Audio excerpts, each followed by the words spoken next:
দর্শক, জাতীয় বার্ন ইনস্টিটিউটের সর্বশেষ পরিস্থিতি জানাতে সরাসরি যুক্ত হচ্ছেন সহকর্মী এইচ হিমেল। হিমেল, দগ্ধ আহতদের চিকিৎসার সর্বশেষ পরিস্থিতি সম্পর্কে আমাদের জানাবেন। আপনি জানেন যে আমরা সকাল থেকে কিন্তু এই বার্ন ইউনিটে পর্যবেক্ষণ করছিলাম। আমরা দেখেছি এই কিন্তু বার্ন ইউনিটের যে পরিচালক আছে উনি কিন্তু ব্রিফ করেছে এবং সেই ব্রিফে কিন্তু উনি আজকের যে সকাল থেকে যে প্রক্রিয়াগুলো সম্পন্ন হয়েছে সেগুলো কিন্তু উনি আমাদেরকে জানিয়েছেন। আপনি জানেন যে সিঙ্গাপুর থেকে যে কনসালটেন্ট এসেছেন তাদের নিয়ে কিন্তু যে কমিটি আছে এই বার্ন ইউনিট তাদের সাথে তারা কিন্তু একসাথে কাজ করছে।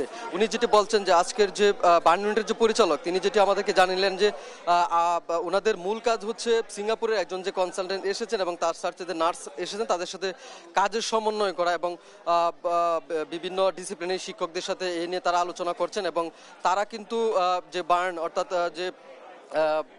যে দগ্ধ রোগীরা আছে তাদের কিন্তু 3টি স্তরে তারা ভাগ করেছেন। এখানে তারা বলছেন যে ক্রিটিক্যাল আছেন এই বার্ন ইউনিটে 8 জন ক্রিটিক্যাল অবস্থায় আছেন, সেভিয়ার আছেন 13 জন এবং ইন্টারমিডিয়েট আছেন কিন্তু 23 জন। মোট 42 জন দগ্ধ রোগী কিন্তু এই বার্ন ইউনিটে এই মুহূর্তে আছে এবং তারা কিন্তু এই 3টি ক্যাটাগরিতে ভাগ করেছেন। এবং তিনি যেটি বললেন যে সিঙ্গাপুর থেকে যে কনসালটেন্ট এসেছেন উনি রোগীদের সাথে সরাসরি কথা বলেননি, তবে পর্যবেক্ষণ করছেন এবং পর্যবেক্ষণ করেছেন এবং প্রতি 12 ঘন্টা পর পর কিন্তু চিকিৎসক যে বোর্ড আছে তাদের সাথে আলোচনা করবে এবং সেটা সাপেক্ষে কিন্তু সিদ্ধান্ত নেওয়া হবে, এমনটা কিন্তু এখানকার যে কর্তৃপক্ষ আছে পরিচালক আছে উনি কিন্তু আমাদেরকে তেমনটা জানিয়েছেন। আরেকটি বিষয় তিনি জানালেন যে ভারত থেকে যে চিকিৎসা ব্যবস্থার কথা বলা হয়েছে সেটি কিন্তু বললেন যে ঊর্ধ্বতন কর্মকর্তা বলতে পারবেন, সেই বিষয়ে কিন্তু উনি বিস্তারিত তেমন আমাদের কিছু জানাননি।